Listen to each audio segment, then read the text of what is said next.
Pete DeBoer has officially been named the head coach of the Dallas Stars. And on today's episode, I'm joined by one of the hosts of the Locked On Vegas Golden Knights podcast, Chris Gawlik, to talk about DeBoer's time in Vegas and what his time in Dallas could potentially look like. We're going to talk about it on today's episode of Locked On Stars.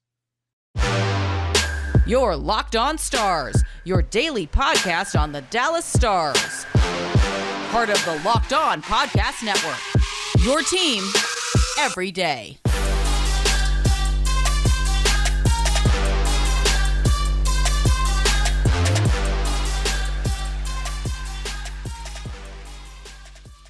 Howdy, Stars fans. Welcome back to the Locked On Stars podcast, the only daily podcast covering the Dallas Stars, part of the Locked On Podcast Network, your team every day. I'm your host, Dane Lewis, your local expert on all things Dallas Stars hockey, credentialed member of the Stars Media, coming to you on this Wednesday, June 22nd. And whether this is your first time here or you are a recurring listener, thank you for stopping by and making Locked On Stars your first listen of the day. Be sure to subscribe to our show, follow our show on YouTube, your favorite podcasting platform. And the best way to help the show out is by leaving a comment and a 5-star rating or review on Spotify or Apple. Guys, we have a great show lined up for you today. Chris Gawlik of Locked On Vegas Golden Knights will be with me in just a second, and we talk about Pete DeBoer's time in Las Vegas as head coach. And DeBoer has officially been named the head coach of the Dallas Stars. And this is a great conversation. I know that on yesterday's episode,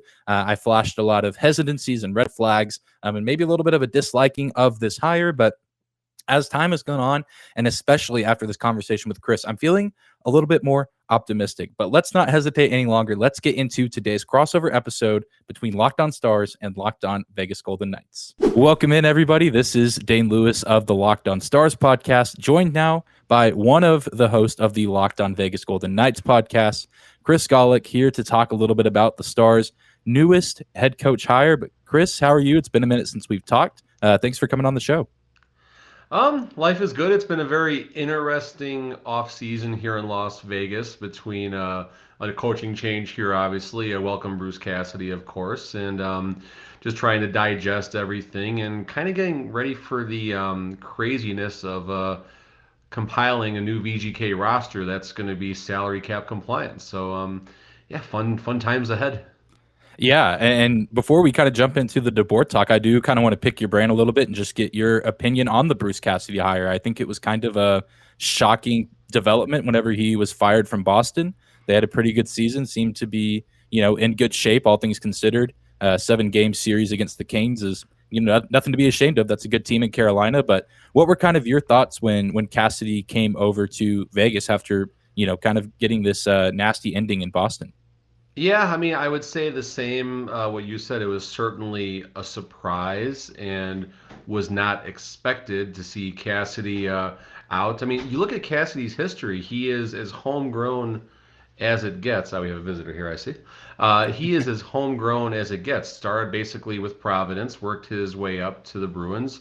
6 winning seasons, all with the Boston Bruins. Like you said, takes the Hurricanes all the way to 7 games, and I was absolutely I was very surprised. And one thing you think about is the power of these exit interviews at the end of each of the seasons. The general managers have them, they talk to each of the players and get their check their temperature, if you will, about how they feel the season went, how their interactions were with their teammates, how they feel the coach did, and things like that. And a lot of things that came out of the VGK locker room, we'll get into this a little bit later, but things concerning the identity and lack of creativity with the team. And a new voice is the common thing that you hear from all these teams that are replacing their coaches, the Islanders, the Golden Knights, the Bruins. I mean, it's all about a new voice. So yeah, it's shocking. It's kind of strange the way all this happens. And I read somewhere this is the 10th coach in the 25-year history down in Dallas. That just shows you every 2.5 years there's a change. Same thing in Vegas. This is season number 6 starting. We're on our 3rd coach, so we're beating your average so far. Yes, for sure. And yeah, that you are right. This is the 10th coach under the name the Dallas Stars. I believe this is the 25th coach across the entire franchise, even dating back to when the Stars were up in Minnesota, when they were the North Stars. So lots of coaches have come through this organization. And yeah, like you said, it just seems like, every couple seasons that some guy leaves and a new guy steps in. So the Rick Bowness era officially over, and now the Pete DeBoer era has begun. And kind of on the opposite end of that, you talk about Cassidy coming into Vegas. What was your reaction and thought when DeBoer was fired? Was it something you were expecting? And when it did happen, I mean, did you expect him to go to a team like Dallas? What were kind of your thoughts when that news broke? So it's not a surprise given the way the season ended. Our president's former general manager, George McPhee, went on a Canadian podcast maybe a week and a half before DeBoer was fired.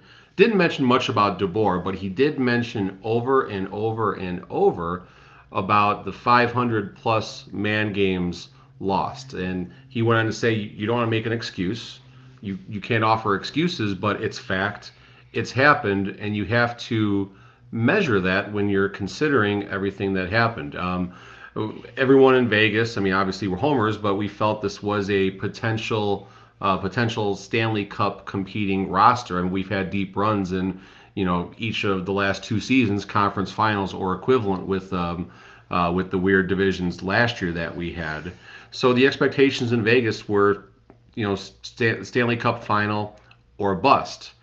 Now we look at what happened with all the injuries, the trades, of a completely botched trade, which would open the door for Riley Smith to come back. Just all this craziness and wackiness that happened.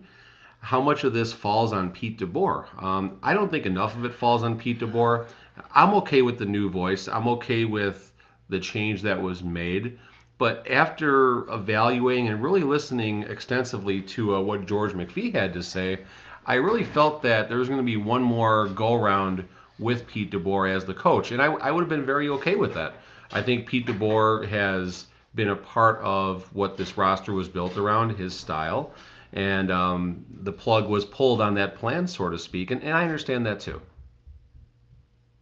Yeah, it seems like there was just so much happening this year with Vegas. We obviously talked about it even when our teams played at the end of the season. That was obviously an important game and a lot happening within this organization. I mean, you talk about just the competitiveness of the Pacific Division. I think that there were some teams that took some people by surprise, like Vancouver, who didn't make the postseason, but put together a pretty nice season. Calgary kind of coming out of nowhere in the second half to take the division. Edmonton kind of rising above, I think, some other people's expectations, even though they do have two, generational players on their roster. There was just a lot to deal with. And you look at the injuries to the team and having to manage that. And all in all, I mean, there was more in depth that we'll talk about a little bit later, but just as far as coaching, do you think that DeBoer did an adequate job this past year, given the hand he was dealt with the division, the injuries? I mean, because the Vegas Golden Knights still almost made the postseason and a pretty crowded Western Conference. So what was your take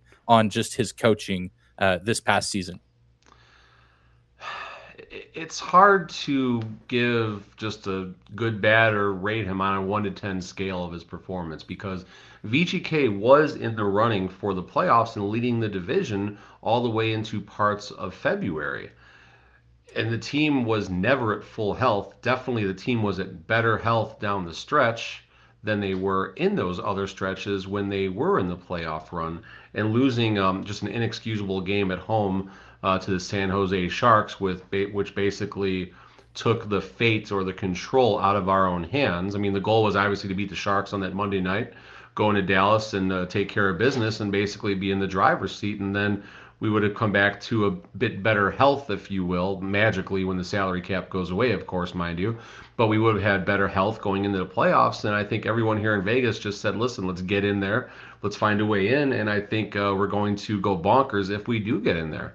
And unfortunately, that's not how it happened. But to answer your question, DeBoer's role in that, I think DeBoer did a very good job throughout most of the season managing a roster that was a revolving door. We had players coming up and down from Henderson, our AHL affiliate, on a regular basis. Many games due to the salary cap, not Pete DeBoer's doing, but due to the salary cap, we're going out there with 11-7, or we're only dressing 17 skaters. I mean, you're a head coach. How are you supposed to handle that? Vegas is not an 11-7 team. There's some teams that do get away with 11-7 and they do a good job, but Vegas does not fall in that category. So now you're going to have everything just completely changed there, and it's just it's very very difficult to put all of that on DeBoer. The concerns about DeBoer down the stretch, and this is where those exit interviews play in. Close the door. This is where those exit interviews do play into things. Um, a lot of players mentioned lacking creativity. The offense lacked creativity, and you saw that. A lot of games, just lazy shots from the points, and you see all these goals going in from the points and in the playoffs and such. And VGK is not doing a whole lot different, but for some reason, they're going in for the other teams. Yeah, it's certainly a difficult road to navigate. I think that a lot of head coaches across all kinds of sports, not just hockey, will sometimes catch some flack that maybe is unnecessary just because they're dealing with shorthanded rosters and a lot more that people can sometimes forget about in the world of sports. So you have to remember that Vegas was a near playoff team, and just outside. I mean, we get a few different results. The landscape of this postseason could have looked very different potentially. So yeah, definitely a lot to consider there with DeBoer, with the end of his time in Vegas. But we will continue to talk about DeBoer and what his future could look like in Dallas. But first, we're going to take a quick break and say thank you to one of our sponsors, and that is Rock Auto.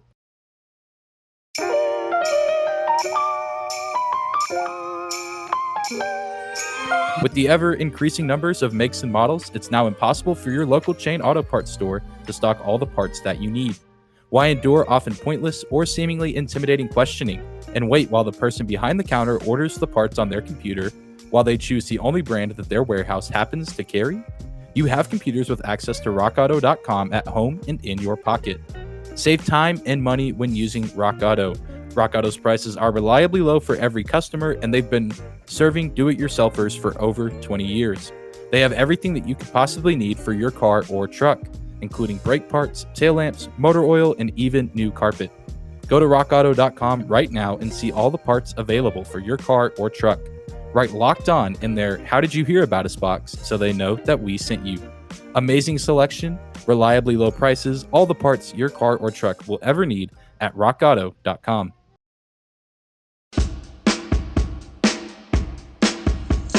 All right, we're moving on this episode, crossover between the Locked On Stars podcast and Locked On Vegas Golden Knights podcast, talking about the arrival of Pete DeBoer in Dallas. And Chris, there's a big question in all of this that I've been curious to ask, because the Dallas Stars have a really, really talented young goaltender in Jake Ottinger, and obviously one of the biggest storylines coming out of Vegas at the end of DeBoer's tenure was the animosity, beef, whatever you want to call it, but supposedly between him and Robin Lehner. Just a lot of maybe miscommunication there, or things that were said that maybe shouldn't have been said.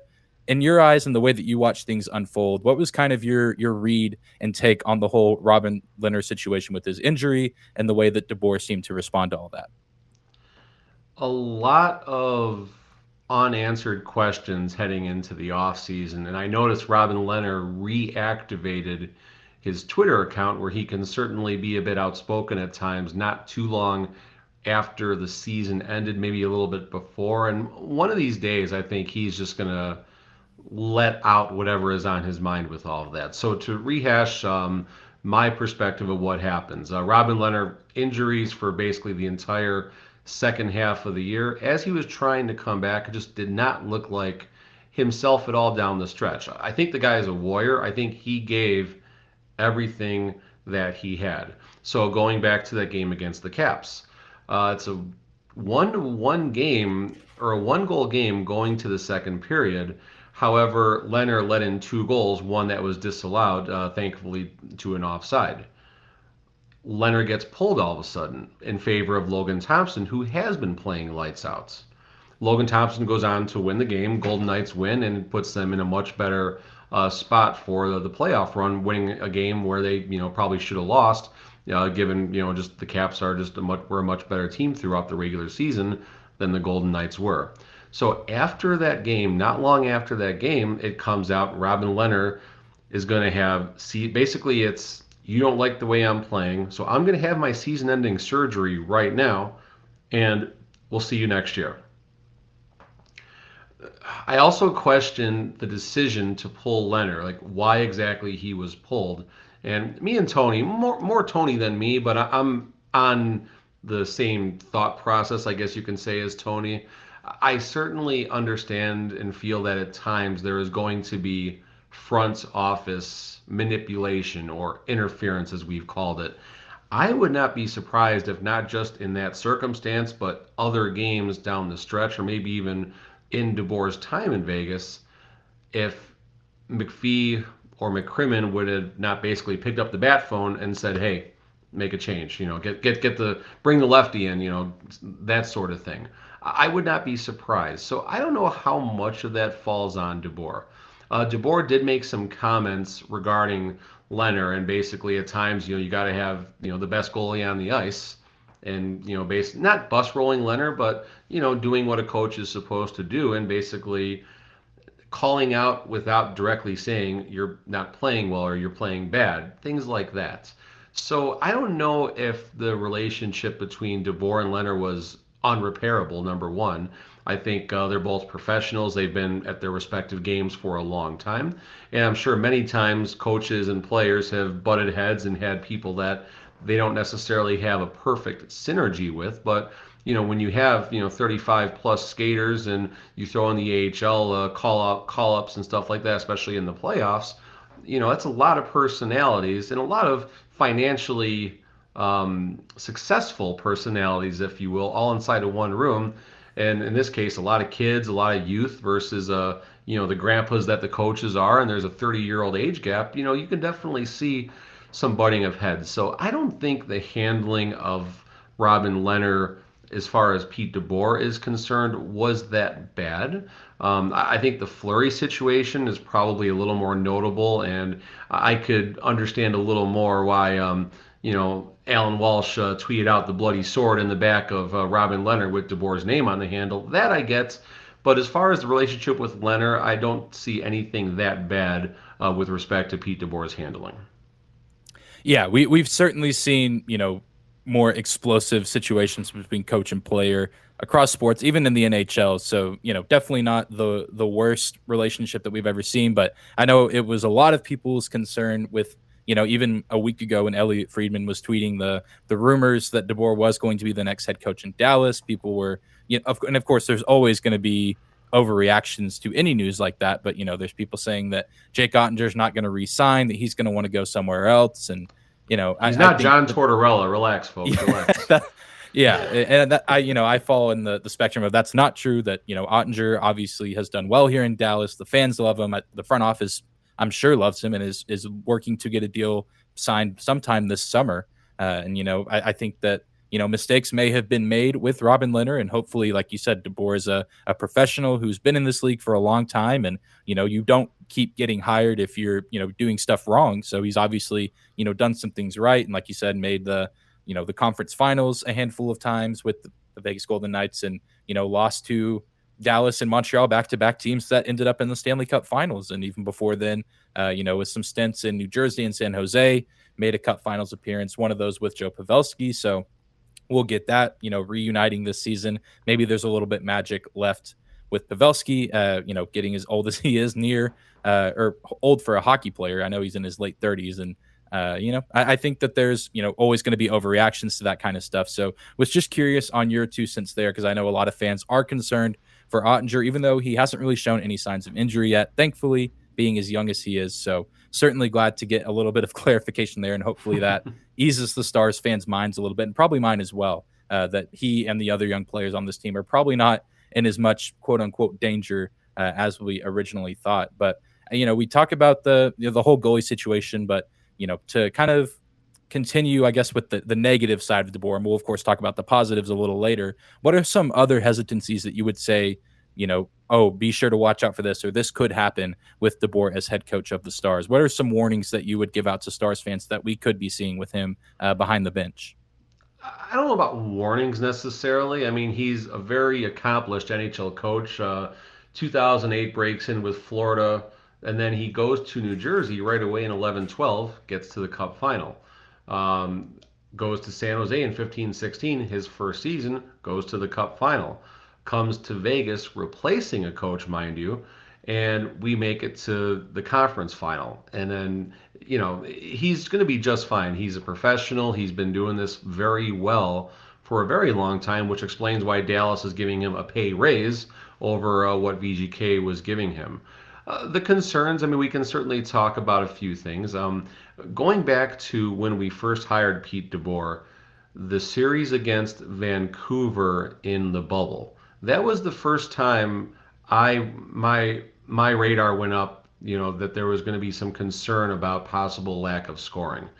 We were just shooting and shooting and shooting. We had a 3-1 series lead against Vancouver. It winds up going 7 games. Vegas doesn't even get the go-ahead goal until the third period. I think we won that game either 1 or 2-0. At that point, you kind of saw the scoring was going dry. And then that happened in the following playoffs, obviously, when we went against the Dallas Stars. And then after that, going back to this previous season, and the playoffs when Montreal eliminated us, just a lack of creativity with a lot of skill on the ice. You watch what Tampa and Colorado are doing on their entries, whether it's a breakout, whether it's a power play situation, their entries are just so clean and crisp, and they create scoring chances just out of thin air.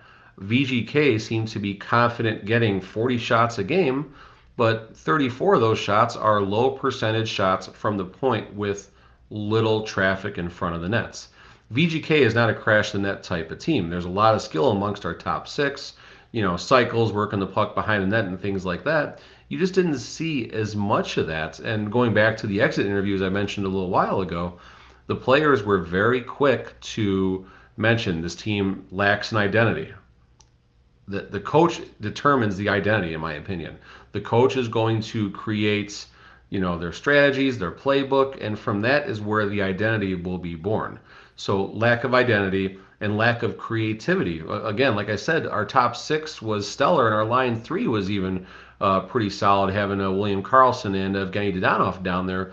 Both could be potent goal scorers depending on the situations. And they just couldn't find a way to score in big situations in big games. That's on DeBoer, in my opinion. That's on the coach. And I think as a Dallas fan, that would be the immediate concern I would have. If you go, in the first 10, 12, 15 games, and it just seems like there's not as much flow in the offensive zone, that's when there maybe should be some concern. Yeah, and that's something that I think Stars fans and the team, that's the similarity that the Stars and Vegas Golden Knights had, is there were just moments where the offense would go dry, and you kind of put some of that on Rick Bowness as the head coach. The talent is there with Rope Hintz, Joe Pavelski, Jason Robertson, Tyler Seguin. The list goes on and on. There is certainly offensive talent to be had on this Stars roster, so that's definitely something that we'll have to keep in mind and keep an eye on as training camp kind of gets rolling later this summer and as we go into the fall. I think that'll be an interesting storyline to follow, to see kind of how DeBoer meshes with this new roster of Stars players. I think there's a lot of similarities between the Stars and Golden Knights last season. And that's probably a good reason why they were both in competition for a wild card spot so late in the season. But we're going to continue to talk about Pete DeBoer, talk about some of the things to look forward to with him as the head coach after we take another quick break and say thank you to another sponsor, BetOnline.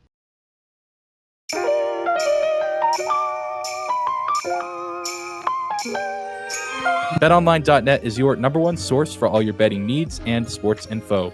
Find all the latest sports developments, league reviews, and news, including this year's NHL playoffs and Major League Baseball. BetOnline is your continued source for all your sports wagering information, including live betting, esports, and scores. BetOnline.net also remains the best spot for all your sports podcasts and news this season. BetOnline.net is the fastest and easiest way to check in on all of your favorite sports, including MMA, boxing, and even golf. Head to the website today or use your mobile device to learn more about the trends and action. BetOnline.net, where the game starts.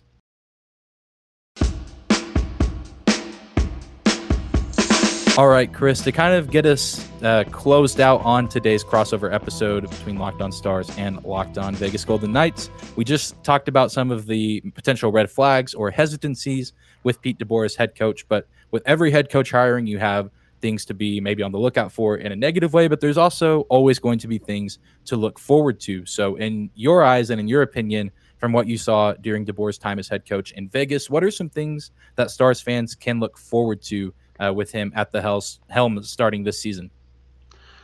He's very likable, I think, is the first thing you're going to notice. He's extremely down to earth.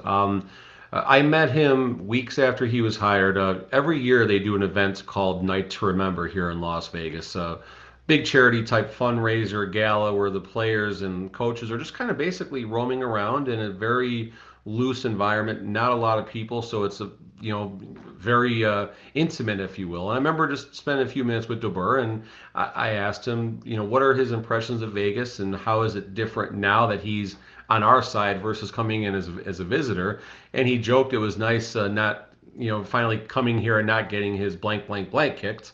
That was the first thing that he alluded to. And then we talked about Summerlin, where the team practices in some of the communities. And it was very genuine, though. He wasn't coming across as, just kind of going through the motions, BSing and working the room, so to speak. That's certainly not the notion that I get from him. Also, I do remember watching his initial press conference when he was hired on, replacing Gerard Gallant. And just to kind of set the scene there, I mean, he's public enemy number one.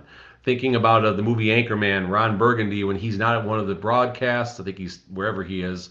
And Christina Applegate's character, I believe is her name, she's going to basically be the lead. And then Steve Carell looks over, you're not Ron Burgundy. Like, that's kind of what we had going on when DeBoer came here. But in his first presser, in his first scrum, if you will, what I liked about him is every person, they have to say who they are and what outlet they're from. He would say hello, insert their name, and then answer the question. And I thought maybe that was just something he was doing just to break the ice when he came here. But no, he did that all the way. Every post-game presser or initial presser I listened to, he would always use the person's name prior to answering the question or say hello to them, even exchange a pleasantry before they did that. So I like that. It's a little thing that I notice. He's very even-keeled, just to kind of move on a little bit. He's extremely even-keeled. You're not going to see him very angry. I was talking to Tony in our podcast a couple days ago about this. I think I only saw him actually storm out or really show a lot of emotion in one presser. He got asked a question, basically said, "Don't ask me that question again." As we understand on the media side, we like to kind of poke and prod and try and get something. Well, someone shot their shot, and basically DeBoer walked off, muttering under his breath. But just one time, I like that in a coach. I like someone that's just kind of very relaxed behind the bench and doesn't put a lot of pressure on. I think he's more of a veteran type of coach. He's going to take care of the vets that have been around a while. It doesn't mean he's not going to put pressure on them, and it doesn't mean the younger players have to be concerned. We've seen a few young players just kind of develop under DeBoer, not maybe as well as I feel they should have, but there are players like Zach Whitecloud, our defenseman, is one of the first that comes to mind. Only scores 20 points last season. I think it was 8, maybe 25, 26 points. But he was a plus 21 in a year where the team, I think we were only minus that St. Louis game where he blew them out at the end. I think the team goal differential was like plus 8, 9, or 10. But he was a plus 21 as a defenseman, as a young defenseman, logging line defensive 2 and defensive 3 pairings. So he's out there out basically against the other team's 1s and 2s, especially on the road. So I thought that was remarkable. You have to give DeBoer credit for that. Another side of DeBoer, obviously he's been, talking about joining Dallas for quite some time now, but he's still been here in Vegas for most of that time. He was actually coaching just as much as Sunday over the weekend here at City National, where the Golden Knights practice, the Golden Chariots, I believe they're called, and sled hockey, basically. Sled hockey. So he's still out there. He's got no obligation to do anything for Vegas anymore. We fired him. We want him gone. No, he's still in the same place that fired him, so to speak. Still out there helping grow the game, helping to expand the game. And, I mean, it's pretty awesome that an NHL coach who was fired in the community is still in the community doing good things for the community. So I'll never question his character one bit. I'll never question his desire to do well. I think he's going to be a very good hire, and someone like Pete DeBoer is never going to be unemployed in this league for too long. I think he's going to help teams continue to win, whether he can get them to that next step to a Stanley Cup or kind of the comparison to Bruce Cassidy. You watch how players who went with Cassidy in the AHL to the NHL, like Pasternak, Marchand, etc., and how they grew. Can Dober have that kind of influence over a young player? I mean, obviously, we're going to see, Jason Robertson, who's just an absolute superstar in the making. What can DeBoer do for him? I hope it's take him to an even higher level. Yeah, absolutely. And I think that's the hope. And, I even on yesterday's episode, showed a lot of mixed emotions. I mean, of the excited to get a veteran guy who, like you said, has been around this league, not going to be unemployed for too long while he's still looking to coach. And, there's certainly some hesitancies that I think are, fair and justified for Stars fans to have. Of course, you do have the overreaction side where people are already decided that he's a terrible coach. The season's in the tank, but he hasn't even coached a practice yet. So I feel like that's, certainly unfair to him. But, I think even just this interview is starting to shift my mind a little bit to be a little bit more optimistic. I think that, and I talked about a little bit yesterday too, that sports are so unique because guys are always looking for, that redemption story or to finally kind of get over the hump. And for DeBoer, that's to finally win a Stanley Cup. He's proven that he can get there. He has a track record of doing very well in the first season with his new teams, New Jersey, San Jose, and Vegas. We saw all of that, in succession as he got hired by those teams. So I think that there is certainly some reason for excitement, and it'd be a really cool and fun story to follow if DeBoer is able to capture that elusive Stanley Cup while in Dallas with the likes of guys like Robertson, Miro Heiskanen, and Jake Ottinger. I think that could be a really cool story. So I'm excited to see what this season holds, and I think that DeBoer is getting introduced either today on Wednesday when this comes out or sometime later in the week. So certainly excited to hear his thoughts and his kind of opening press conference to the city. Dallas, certainly a much different city than Las Vegas, but I think he'll find a way to fit in and be able to contribute to the community here like he made it sound like he's doing in Vegas. So Chris, I truly do appreciate you hopping on and giving some insight to Pete DeBoer, what it could look like for him to be the next head coach in Dallas. So thank you again for hopping on. Yeah, no problem. It's definitely exciting. And I guess just one quick question. Outside of DeBoer, is there someone you would have rather seen? Yeah, that's actually a great question. And there's a conversation I had, I believe it was about a week or two ago, with another media member in Dallas who covers the Stars, Mark Savard, who coaches the Windsor Spitfires in the Ontario Hockey League. I believe that their season just ended in the OHL final. He actually was coaching the Stars' top prospect, Wyatt Johnston, who just had a fantastic season, won all sorts of awards up there in Canada. And so there's that connection there, obviously, with the Stars' top prospect who could be making his NHL debut this season. And then he also was on that 2011 Boston team with Tyler Seguin. So there's a little bit of a connection there. I think that was who I was secretly wanting. It was kind of a long shot. I think it would have been a really, fun story to cover this offseason. Who knows if it would have worked because, Savard doesn't have that NHL coaching experience. Yeah, it was really him. I think Cassidy would have been, a great candidate as well. I think Vegas is, better off with him. With the vacancy, I think it could have gone several ways for them. Was glad that, Philadelphia took Tortorella off the market. Wasn't really looking for him. And I guess the last big name that hasn't been picked up as far as I know is Barry Trotz. He's very similar to Rick Bowness. So I don't think I would have been, upset if he came to Dallas, but wasn't necessarily, just hoping and praying that he would come. Yeah, I'm with you on Trotz. I would have been fine with Trotz. In the beginning, I think he was the one we were all kind of circled like, okay, what's it going to take? But, there's just something strange there. I mean, wins a Stanley Cup in Washington and, okay, see you later. Does very well with the Islanders. Okay, see you later. So I don't know. Maybe those, again, the exit interviews. The exit interviews have so much strength and determination as to how a general manager is going to proceed. And it's, we've seen what's happening. Yeah, absolutely. And I that even, plays such a factor with this DeBoer hire. Jim Nill, the Stars GM, is going into his final season of his contract. So, he's looking out for his job, bringing in a veteran coach who's had success in the past. So At the end of the day, Fair. it's the cliche that sports are a business, and I want to believe and give Jim Neal the benefit of the doubt that he wants this team to succeed, and he wants the Stanley Cup to come back to Texas for the first time since 1999. And maybe DeBoer actually is the guy, but there's also that small part of me that knows that this was a business decision by Neal to likely secure his job for however long his next contract will be. I'm certainly no expert on the length of GM contracts. No doubt. It's a real good point. Yeah. Well, guys, thank you so much for listening to today's crossover episode. Remember that Locked On Stars and Locked On VGK can be found on YouTube and your favorite podcasting platform, always free and available no matter where or how you listen. Chris, thank you so much again for hopping on and talking Pete DeBoer with me. Yeah, thanks for having me. Anytime. We'll have to do a check around the quarter poll and see how things are going. Yeah, absolutely. Well, hopefully we'll get Tony on here as well. That'd be great.